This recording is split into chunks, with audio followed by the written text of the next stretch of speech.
Hello and very warm welcome to Scaler Academy NET JRF. मेरा नाम है आशीष केसरवानी और आज हम बात करने वाले हैं लॉजिकल रीजनिंग के अंदर फैलेसीज के बारे में। इंपॉर्टेंट टॉपिक है, सारी फैलेसीज एक वीडियो में क्लियर हो जाएंगे और वो भी एकदम आसान भाषा में। सो स्टार्ट करते हैं फैलेसी से। Fallacies are errors but can be tricks of reasoning. देखिए फैलेसीज क्या है, इरर है, ये ट्रिक भी हो सकती है रीजनिंग के लिए। ठीक है, इरर कब होगी? Error of reasoning if it occurs accidentally, मतलब अगर आप आर्गुमेंट दे रहे हैं और ये कोई इरर जो या फैलेसी आती है वो एक्सीडेंटली है, तब वो होगी इरर ऑफ रीजनिंग। ठीक है, ये ट्रिक तब होगी जब आप ना इस इंटेंशन से हो कि आपको धोखा देना, डिसीव करना है या फिर मैनिपुलेट करना है अपने ऑडियंस को, तब ये एक ट्रिक होगी। ठीक है, दो तरीके के होते हैं, formal and informal fallacy. Formal fallacy क्या होगी? Formal fallacy is a deductive argument that is invalid. ठीक है, मतलब कोई भी आर्गुमेंट जो कि डिडक्टिव हो और वो आर्गुमेंट हो जाए इनवैलिड, तो वहां पे फैलेसी होगी फॉर्मल फैलेसी। ठीक है, it's a pattern of reasoning that is always wrong. ठीक, formal fallacy always has a flaw in its logical structure. यहाँ पे क्या होगा? फॉर्मल फैलेसी में फॉर्म में प्रॉब्लम होगी कि फॉर्म किस तरह का होना चाहिए, स्ट्रक्चर में प्रॉब्लम होगी। यहाँ पे एग्जाम्पल लेते हैं, for example all men are honest. ठीक है, Karan is honest, Karan is a man, ये कंक्लूजन है आपका। क्या इन दो प्रीमाइसेस से हम इस कंक्लूजन में पहुंच सकते हैं? ठीक है, देखिए डिडक्टिव आर्गुमेंट वैलिड होगा कि नहीं होगा ये आपको मैं पिछली वीडियोज में बता चुका हूं, तो आप पिछली वीडियो से आप देख सकते हैं कि वैलिडिटी कैसे चेक करते हैं। ऑल मेन आर ऑनेस्ट, देखिए अगर इस कंक्लूजन में हम पहुंच सकते हैं कि नहीं, इसको चेक कर लेते हैं।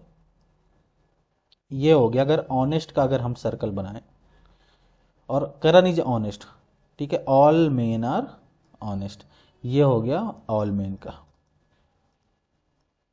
करण इज ऑनेस्ट, ये हो गया करण का। तो कंक्लूजन आया करण इज मैन। क्या इस डायग्राम से, वेन डायग्राम से हम ये बता सकते हैं करण इज मैन? नहीं, क्योंकि भाई करण यहाँ पे जरूरी थोड़ी ना है कि मैन ही हो सकता है किसी पेट का नाम हो करण, ठीक है, वो मेन की कैटेगरी में ना आता और वो ऑनेस्ट हो, कुछ भी हो सकता है। ठीक है, तो करण अगर मेन की कैटेगरी में नहीं आ रहा है, या फिर देखिए ये भी हो सकता है, आप कहें तो ये भी हो सकता है कि करण ये आ गया, मेन आ गया, ये ऑनेस्ट आ गया, लेकिन ये भी तो हो सकता है, तो इसलिए हम इस प्रॉपर कंक्लूजन में नहीं पहुंच सकते हैं। तो इसलिए ये क्या होगा? इनवैलिड होगा। अगर इनवैलिड है और डिडक्टिव आर्गुमेंट है तो ये हो जाएगा फॉर्मल फैलेसी। ठीक है, so next one is informal fallacy. Informal fallacy is error in reasoning found in the content of the argument। ठीक है, फॉर्मल में क्या था? या तो स्ट्रक्चर या तो फॉर्म में, मतलब जिस तरह से स्ट्रक्चर किया जाएगा आर्गुमेंट को या फिर जो फॉर्म होगा उसका, उसमें प्रॉब्लम होगी, उसमें इरर होगी। यहाँ पे क्या होगा? कंटेंट में इरर आएगा। ठीक है, not in the form of argument. It has error because it में involve irrelevant information, irrelevant information हो सकता है इन्वॉल्व कर रहा हो, एम्बिगुअस आर्गुमेंट यूज कर रहा हो, इनकरेक्ट एजम्पशंस यूज कर सकता है, या फिर कोई और तरीका जिसकी वजह से कंटेंट की वजह से फैलेसी आ जाए। ठीक है, टाइप्स ऑफ इनफॉर्मल फैलेसी, देखिए कई सारी इनफॉर्मल फैलेसीज होती हैं, तो कुछ इनफॉर्मल फैलेसीज यहाँ पे मैं समझाने वाला हूँ और वही इनफॉर्मल फैलेसीज होंगी जो आपके एग्जाम पॉइंट ऑफ व्यू से इंपॉर्टेंट होगी। So the first informal fallacy is accident. इसको बोला जाता है स्वीपिंग जनरलाइजेशन। अभी क्या होता है? The fallacy occurs when one attempts to apply a general rule to an irrelevant situation। देखिए कोई जनरल रूल है आपका, ठीक है, कि ऐसा करोगे तो ऐसा होगा, आप उसको स्पेसिफिक सिचुएशन में या फिर इरिलेवेंट सिचुएशन में आप उसको यूज करो, तो वहां पे कौन सा फैलेसी होगा? Accident fallacy. एग्जाम्पल देखते, देखिए हमको पता है कि अगर हम किसी इंसान को नाइफ से कट करेंगे तो वो क्राइम होगा। ठीक है, ये जनरल हमको पता है, जनरल फैक्ट है। Surgeons cut people with knifes, तो क्या सर्जन्स क्रिमिनल हो गए? भाई नहीं, तो ये अप्लाई नहीं हो सकता, तो ये क्या हो जाएगा? एक्सीडेंट फैलेसी हो जाएगी। ठीक है, दूसरा एग्जाम्पल समझते हैं, murderers are to be hanged. Normal circumstances में क्या होगा? जो भी मर्डर करेगा, किसी इंसान का मर्डर करेगा, किसी इंसान को मार देगा, तो वो नॉर्मल सर्कमस्टेंसेस में उसको फांसी दी जाएगी। ठीक है, so all soldier must be hanged. तो ये एक स्पेशल सर्कमस्टेंसेस है, तो ये रूल जो है यहाँ पे सोल्जर्स के क्लास में अप्लाई नहीं होगा। ठीक है, तो मतलब हम जनरल रूल को अगर किसी स्पेसिफिक में लेके जाते हैं तो वो एक्सीडेंट फैलेसी हो जाएगी। ठीक है, the next one is converse fallacy of accident. देखिए अभी हम क्या पढ़े, एक्सीडेंट, उसका ये उल्टा है।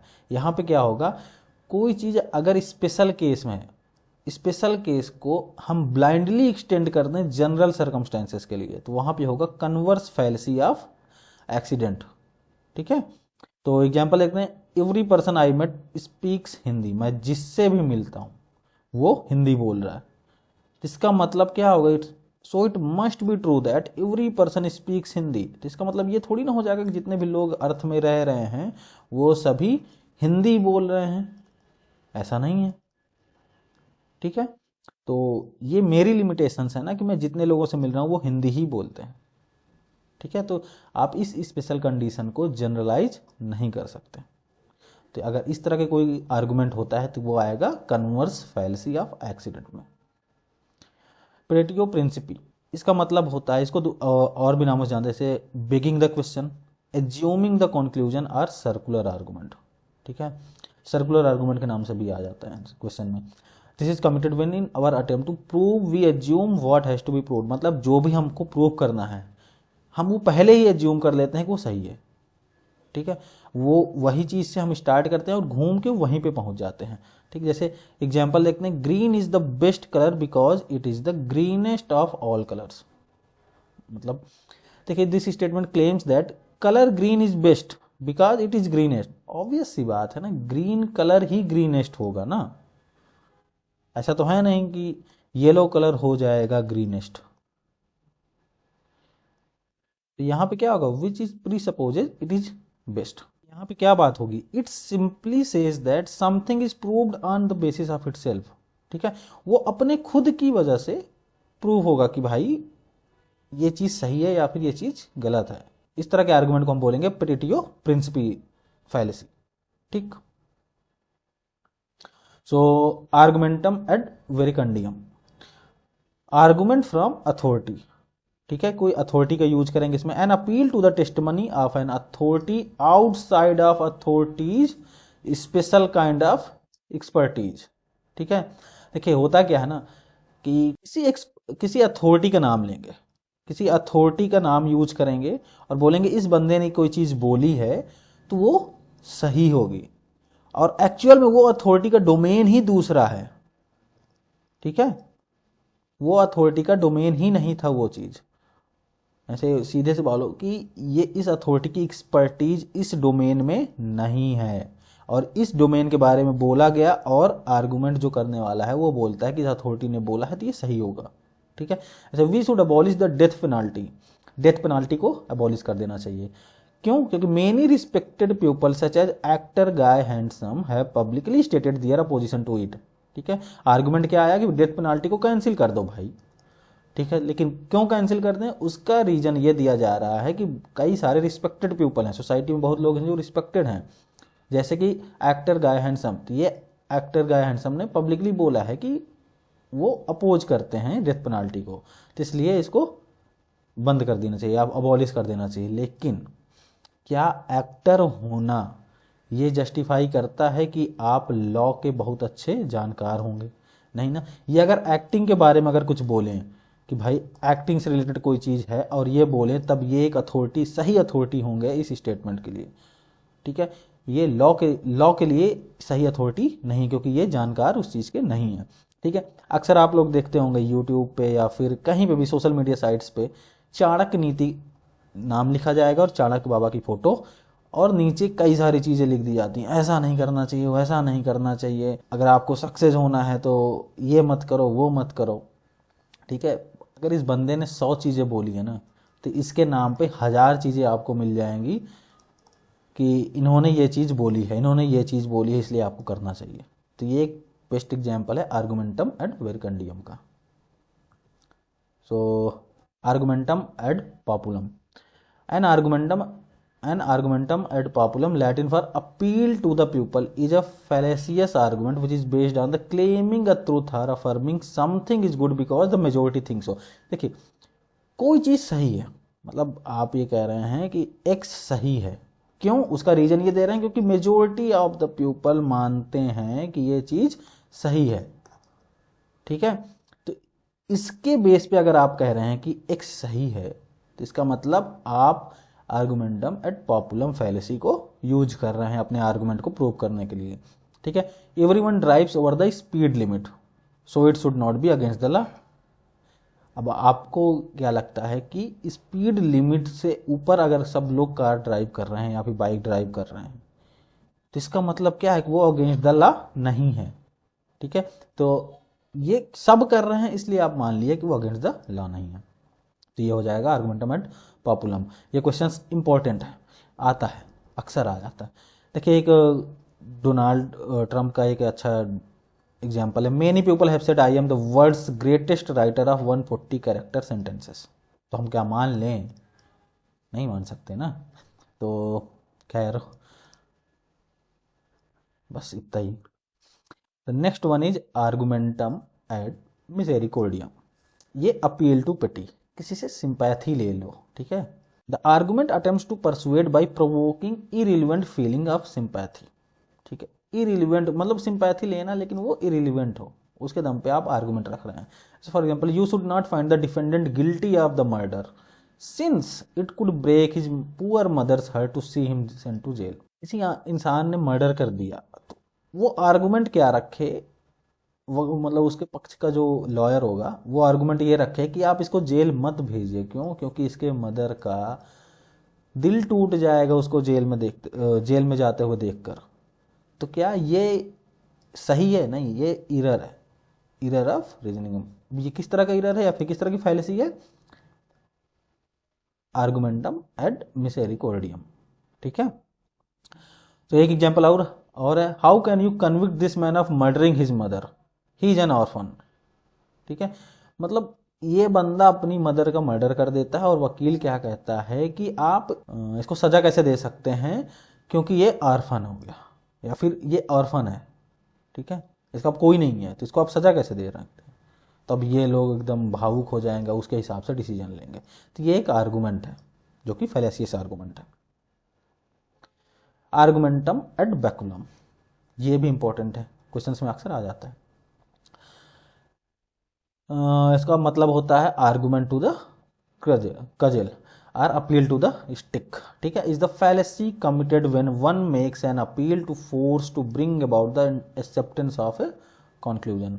One participates in argumentum ad baculum when one emphasizes the negative consequences of holding the contrary position regardless of the contrary position's truth value, ठीक है। देखिए, अब आर्गुमेंट कर रहे हैं, एक्स और वाई के बीच में आर्गुमेंट हो रहा है, इसका पॉइंट कुछ और है, पॉइंट ये P1 रख रहा है, ये पॉइंट P2 रख रहा है। अब ये वाई कहता है कि ये तुम पॉइंट रख रहे हो ना, इसकी वजह से तुमको घाटा हो जाएगा या फिर पीटे जाओगे, तुम अपने पॉइंट को चेंज कर लो।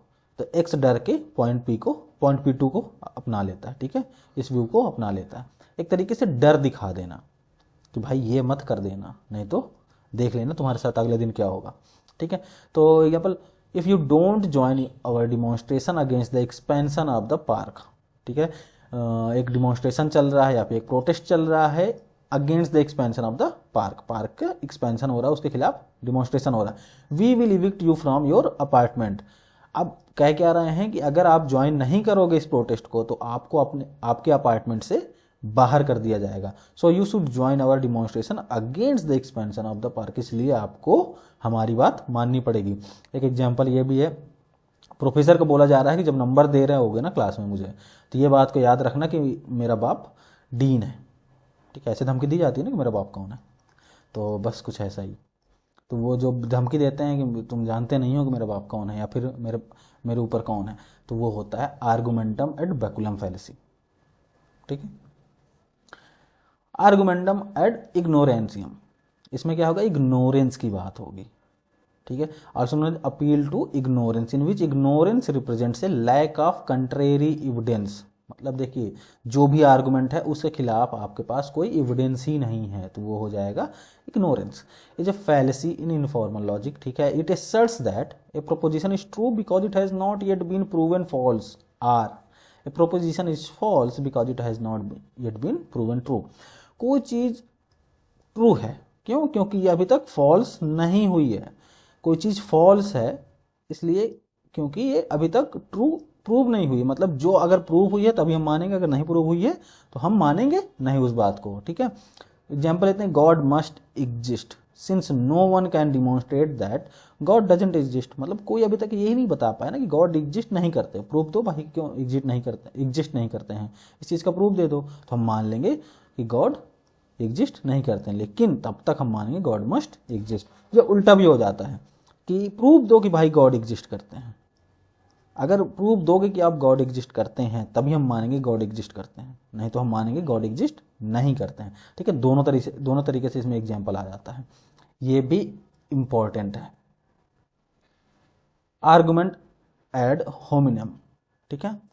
ए rhetorical strategy where the speaker attacks the character, motive or some other attribute of the person making an argument rather than addressing the substance of the argument itself। देखिए अगर दो आर्गुमेंट अगर हो रहा है, मतलब देखिए दो एक्स और वाई के बीच में आर्गुमेंट हो रहा है, तो एक्स अगर पॉइंट पी रख रहा है ना, P1 पॉइंट है, इसका पॉइंट P2 है। अब ये वाई क्या करेगा, इस पॉइंट P1 पे अटैक नहीं करेगा कि नहीं तुम्हारा पॉइंट गलत है, तुम ये चीज गलत बोल रहे हो क्योंकि इस तरह नहीं इस तरह होगा कोई चीज, ठीक है। ये क्या बोलेगा, उसके कैरेक्टर्स पे, उसके मोटिव्स पे, उसके इंटेंशन पे सवाल खड़ा कर देगा, ठीक है, घुमा देगा उस चीज को। इससे उसको कोई मतलब ही नहीं, इसको तो प्रूव करने या अनप्रूव करने की कोई बात ही नहीं, सीधे उसके कैरेक्टर्स पे चला जाएगा, ठीक है। The most common form of ad hominem is A makes a claim X, A ने क्या किया कि एक क्लेम किया एक्स को। B asserts that A holds a property that is unwelcome, ठीक है। ए भाई साहब कहते हैं कि भाई एक्स चीज होनी चाहिए और बी उसके खिलाफ है, तो वो क्या करेगा, एक्स होना चाहिए नहीं होना चाहिए उस पर कुछ नहीं बोल रहा है, क्या कह रहा है, ए के पास है ना एक ऐसी प्रॉपर्टी है जो अनवेलकम, मतलब कि वो घूस लेके या फिर जैसे भी करके करप्शन की वजह से उसके पास वो प्रॉपर्टी आई है, इसलिए hence B concludes that argument X is wrong, इसलिए बी कहता है कि जो आर्गुमेंट एक्स है ना वो गलत है, मतलब समझ रहे हो। Debate strategy win arguments with an ad hominem attacks, ठीक है। No your face is a logical fallacy, ठीक है। So I think this is clear to all of you. So moving to the next fallacy, the next one is ignoratio elenchi. इसका मतलब होता है irrelevant conclusion, also known as ignoratio elenchi is the informal fallacy of presenting an argument that may or may not be logically valid and sound, but whose conclusions fails to address the issue in question। जो देखिए argument जो ऐसा होगा ना कि जो actual में question था कि इस क्वेश्चन को प्रूव करना था या फिर इस चीज की बात करनी थी, वो छोड़े किसी और चीज पे बात करने लगो, ठीक है। It is not relevant to the subject being talked about, X की बात हो रही थी, आप आर्गुमेंट देके वाई में पहुंच जाओ या फिर वाई की बात करो, तो ये एक्स और वाई दोनों एक दूसरे से रिलेवेंट ही नहीं है। जैसे A and B are debating about the law, A और बी लॉ के बारे में डिबेट कर रहे हैं, ठीक है।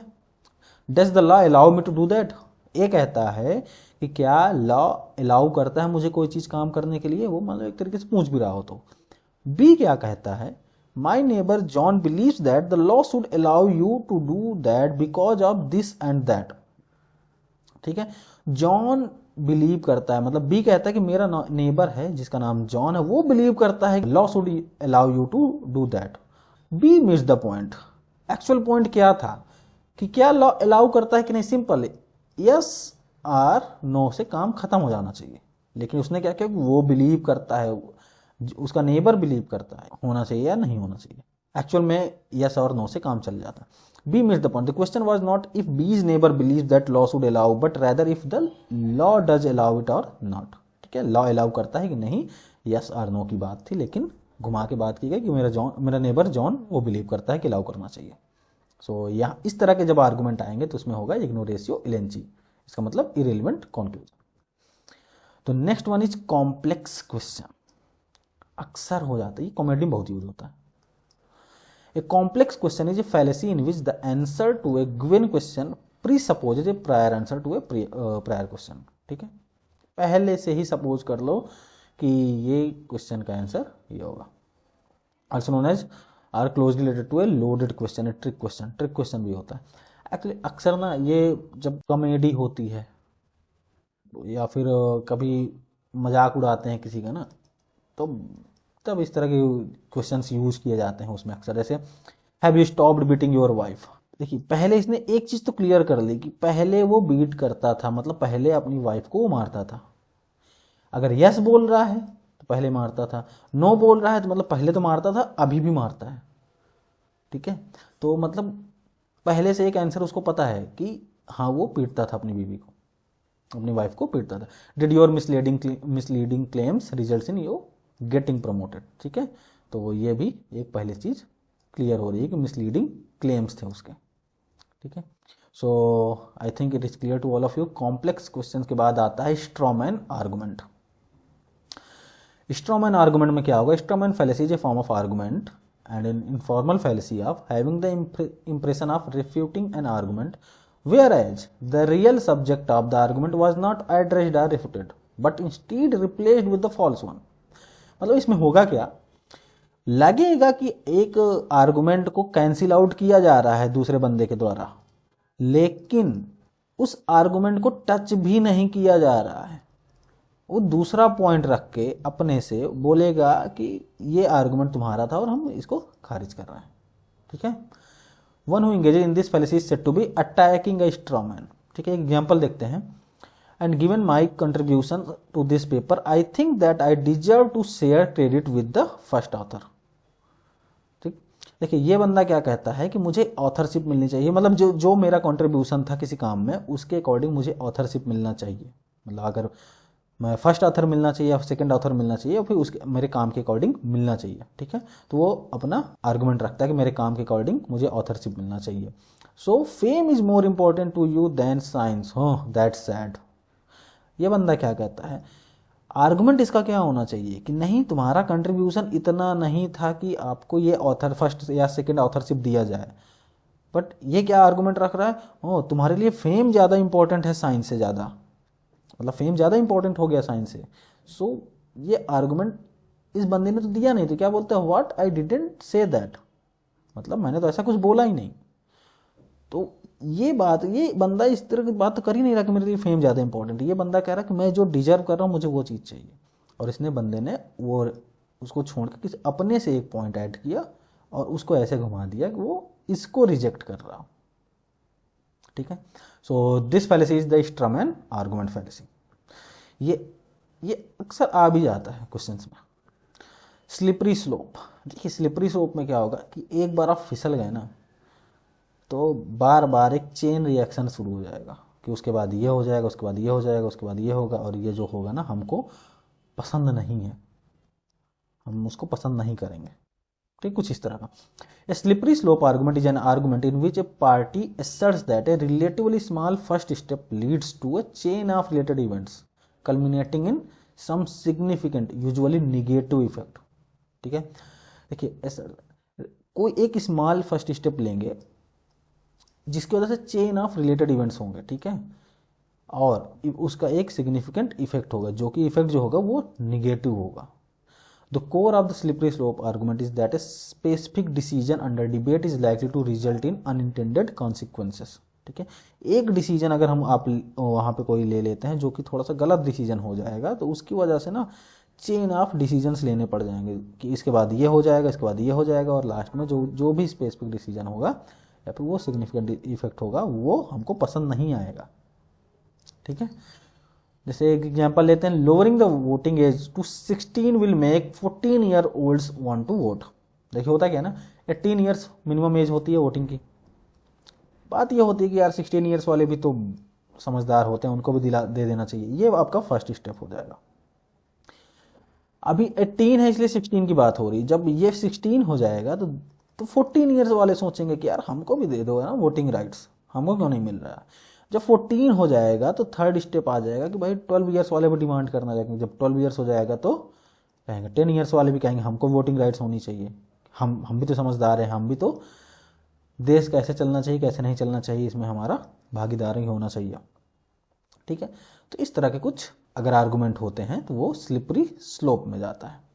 Don't fall for a slippery slope argument which takes a minor event and turns it into a major catastrophe. So the next one is red herring, irrelevant thesis. इसमें क्या होगा, a red herring is a logical fallacy in which irrelevant information is presented alongside relevant information. ठीक है, irrelevant information present किया जाएगा relevant information के लिए, किस लिए, distracting attention from that relevant information. आपका अटेंशन ना डिस्ट्रैक्ट किया जाएगा यहाँ पे।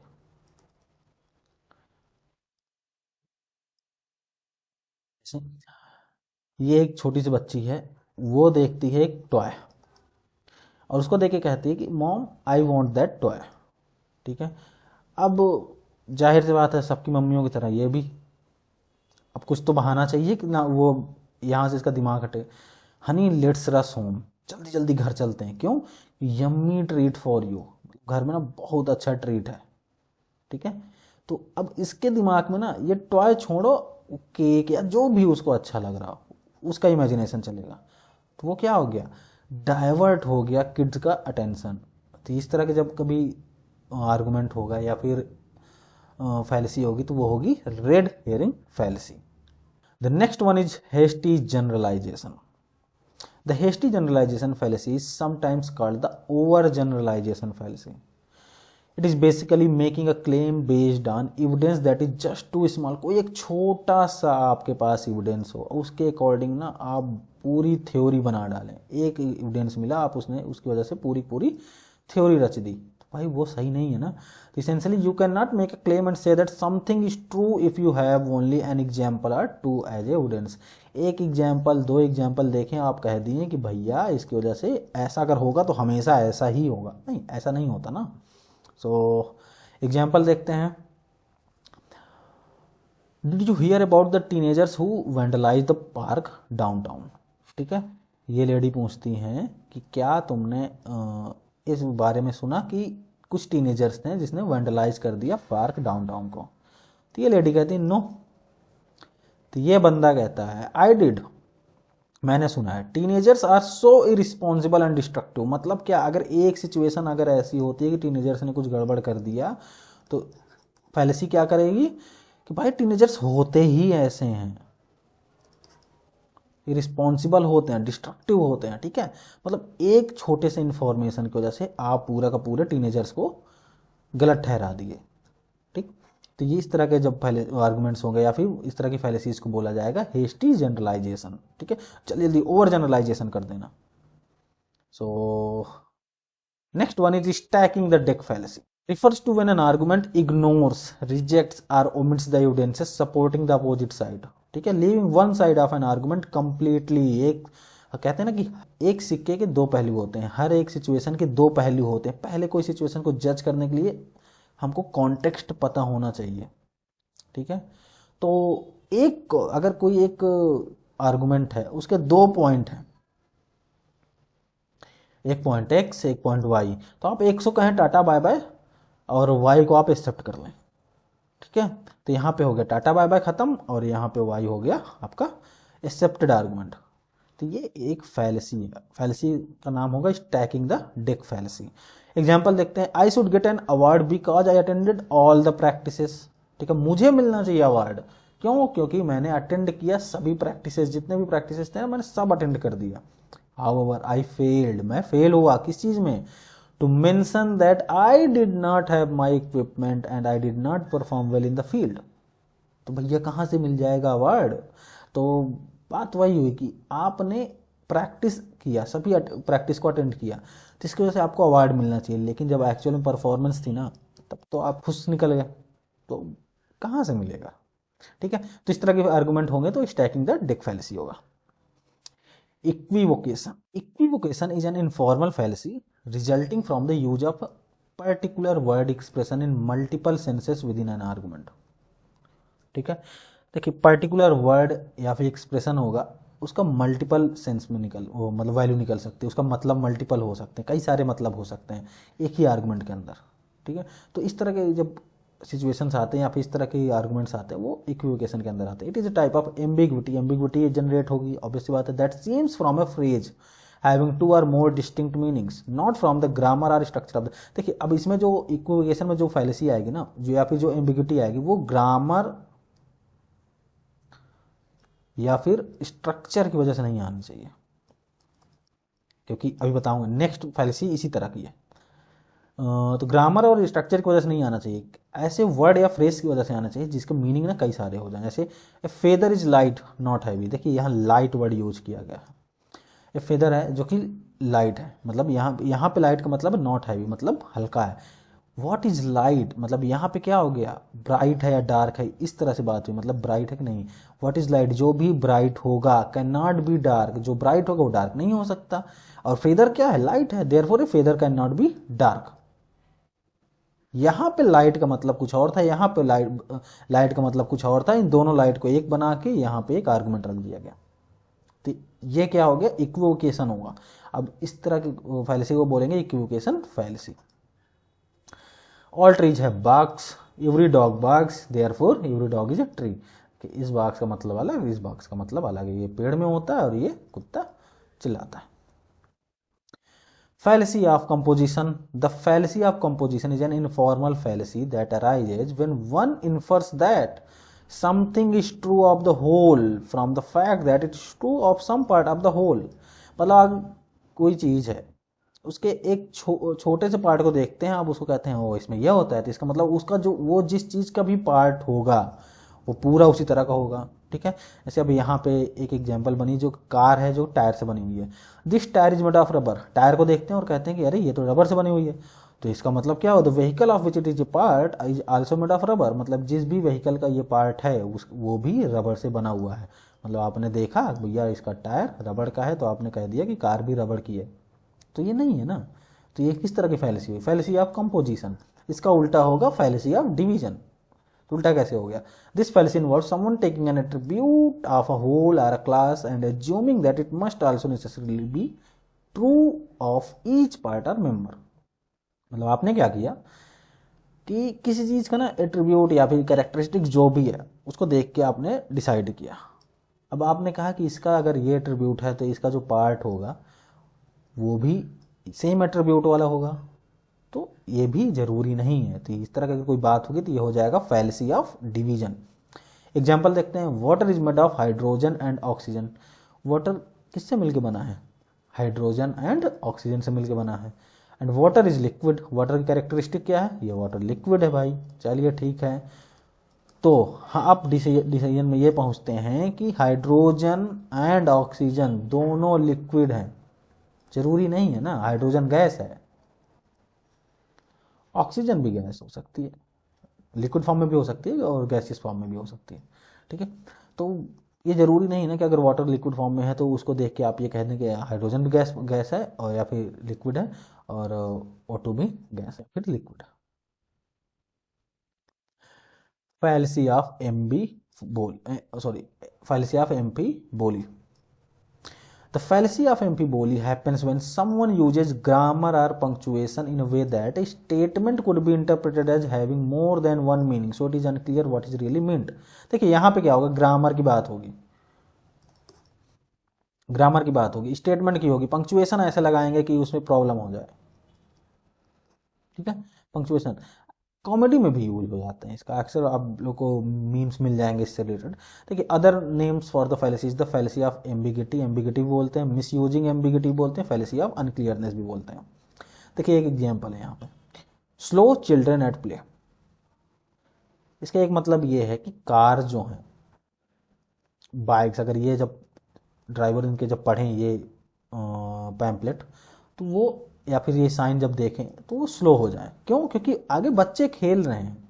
ठीक है, चिल्ड्रंस एट प्ले, बच्चे खेल रहे हैं इसलिए आप गाड़ियां स्लो चलाइए। दूसरी मीनिंग क्या होता है, स्लो चिल्ड्रन एट प्ले, मतलब जो स्लो चिल्ड्रन है इनको, स्लो चिल्ड्रन को एक साथ देखिए आप, मतलब क्या, जो धीमे बच्चे हैं वो खेल रहे हैं, मतलब जो दौड़ नहीं सकता वो दौड़ रहा है, इसलिए इसकी हंसी छूटी जा रही है बच्चे की। ठीक है, तो मतलब पंक्चुएशन की वजह से यहाँ पे मीनिंग्स चेंज हो रही हैं, ग्रामर की वजह से मीनिंग चेंज हो रही है, तो इस तरह के जब फैलेसी आएगी तो उसको बोलेंगे amphiboly. So yes, this is the end of the video. अगर आपको ये वीडियो पसंद आई तो प्लीज़ लाइक करें और सब्सक्राइब करें मेरे इस चैनल को, और please hit the bell icon so that अगर मैं जो भी वीडियो बनाऊँ आपको मिल जाए टाइम से और आप लोग तैयारी अच्छे से कर सकें अपने एग्ज़ाम की। सो मिलते हैं नेक्स्ट वीडियो में नए इन्फॉर्मेशन के साथ। तब तक के लिए नमस्कार, धन्यवाद।